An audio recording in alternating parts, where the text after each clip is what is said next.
再來看南投縣的警方，昨咧臨檢的時呢，是掠到一件食毒賽車，也閣有3件的食酒賽車，攏總是來告發55件的交通違規。針對着咧食毒賽車的查甫人呢，警方有順利當場甲人抓起來。食毒賽車親像隨機殺人，拜時會知影，南投埔里分局一中山路查到一個47歲細娘的查甫食毒賽車，警方當場依法逮捕。你糖啊，甲迄攏有嘛，攏有在用吼。47歲梁姓男子駕駛自小客車，當場在車內取獲俗稱喪屍煙彈的依托米酯、安非他命以及吸食器等毒品證物，並經唾液毒品快篩試劑檢測呈現陽性毒品反應，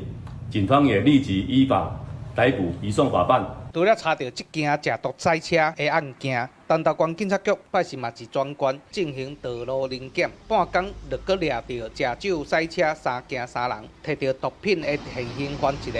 通緝犯1個，過期移工2個，嘛告發一般的交通違規55件。截至6月16日止，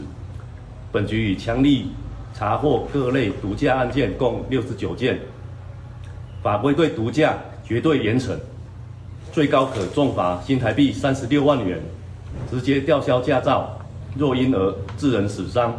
最高可判處10年重刑。警方表示，唔通叫是527連續假期，若袂執法，南投縣的各分局嘛會實行臨檢，互用路人會當有一個平安的假期。記者洪一修南投報道。